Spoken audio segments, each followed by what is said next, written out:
قال قتادة رحمه الله: إن الله يخوف الناس بما شاء من آياته لعلهم يعتبون أو يذكرون أو يرجعون.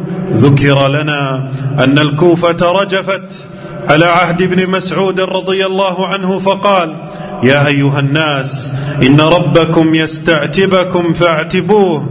رواه ابن جرير. فمن هذه الآيات ما يمر بنا عباد الله وبغيرنا من الرياح الشديدة وما يحصل من زلزلة الأرض واهتزازها وغير ذلك.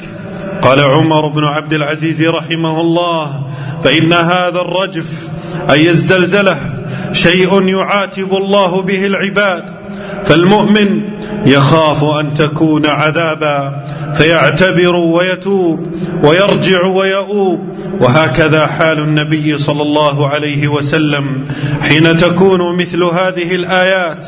فقد قال أنس رضي الله عنه: كانت الريح الشديدة إذا هبت عرف ذلك في وجه النبي صلى الله عليه وسلم.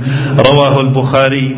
أي مخافة أن تكون الريح عقوبة من الله تعالى.